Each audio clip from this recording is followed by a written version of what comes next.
दोस्तों मेरे YouTube channel को सब्सक्राइब कर लीजिएगा, फेसबुक वीडियो को लाइक कर लीजिएगा, इसी तरह टिकटॉक को भी अब्दुल गफ्फार डॉन न्यूज़ जाके आप कहीं भी लिख दें भाई आपको मिलेगा वहाँ पर। सो जनाब अभी कहानी ये है कि पाकिस्तान सुपर लीग के मैचेस जारी हैं। अभी बड़ी ज़बरदस्त मैच हो रहा है कोयटा इस्लामाबाद का, और मैं देख रहा था कोयटा अगर आज का मैच हारता है तो उनके भी 8 पॉइंट रहेंगे, इस्लामाबाद फिर आगे निकल जाएगा। बट इस्लामाबाद मैच हारता है तो फिर कोयटा और इस्लामाबाद दोनों के 10 पॉइंट हो जाएंगे और आगे चल के सिचुएशन बड़ी दिलचस्प बन रही है। लेकिन फिलहाल अभी ये दोनों टीमें सेफ हैं और एक आध मैच जीतेंगे तो आगे जा सकती हैं, बट लगातार हार अगर हुई किसी को तो मुश्किल हो जाएगी। लेकिन आज का टॉपिक है जनाब एशिया कप 2025, जिसके राइट्स हैं इंडिया के पास। एशिया क्रिकेट काउंसिल की सरबराही है मोहसिन नकवी के पास, और सितंबर में जनाब ये शेड्यूल है, होना ये यूएई या श्रीलंका में है। लेकिन मौजूदा हालात में जब पाकिस्तान भारत के दरमियान कशीदगी अरूज पर है, और ये बातें पाकिस्तान की जाने से भी की गई हैं कि कभी भारत जो है वो कोई बड़ा कदम उठा सकता है। भारत के अंदर चैनल्स देखो तो वहाँ वार जोन बने हुए हैं, यूट्यूब चैनल्स बैंड हो रहे हैं, एक दूसरे की लीग को बैंड कर दिया गया है, तो सारा कुछ चीज़ फर्क है। तो फिर एशिया कप कहाँ से होगा सर?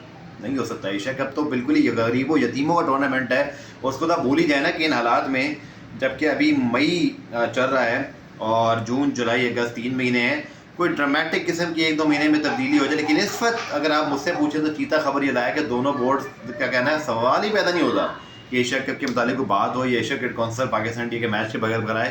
ये भी नहीं हो सकता कि इंडिया पाकिस्तान को निकाले या पाकिस्तान इंडिया को निकाले, इसके बगैर भी कुछ ही नहीं हो सकता, क्योंकि दोनों टीमों के मैच के बगैर एशिया कप के पैसे ही पूरे नहीं होने। पैसे ही पूरे नहीं होने तो फिर किस तरह होगा?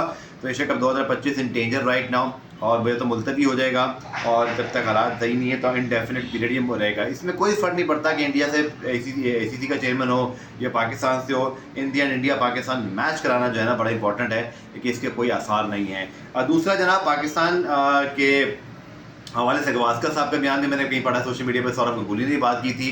तो ठीक है सर, अगर आप बोलेंगे तो पाकिस्तान में तो खैर शाहिद अफरीदी के अलावा किसी में इतना तप्पड़ है नहीं, वो कोई बोल भी नहीं रहा। हालांकि हमारे यहाँ से बयान आ जाना चाहिए था, लेकिन पता नहीं क्यों नहीं बोलते। अब तो यूट्यूब चैनल ही बैंड हो गए भाई, अब तो बोलना शुरू कर दो। अब तो बोलो साबिक क्रिकेटर्स कि पाकिस्तान भी इंडिया से खेलने को तैयार नहीं है।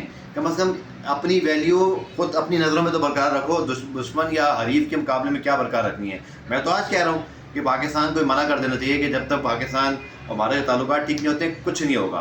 दैट्स इट, नथिंग, ज़ीरो बटा ज़ीरो। अपनी अपनी लीग देखो, अपनी अपनी क्रिकेट खेलो, एंजॉय करो एंड नो टेंशन। सीधी बात ये है। और तीसरी बात ये जनाब के माइक हसन के साथ बातचीत जारी है पाकिस्तान क्रिकेट बोर्ड की।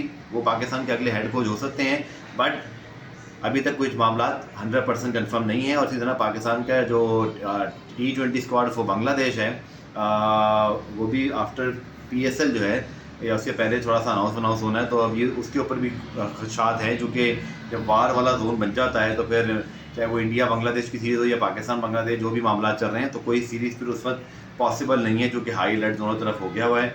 सो क्रिकेट इंडिया पाकिस्तान की 1-1.5 महीने तो आप सब भूल जाएँ कि कुछ हो सकता है, अनलेस की सब चीज़ें ठीक हों और उसके बाद ज़िंदगी नॉर्मलसी की तरफ बढ़े। फिलहाल नो क्रिकेट, एशिया कप और बायलैटरल। Thank you.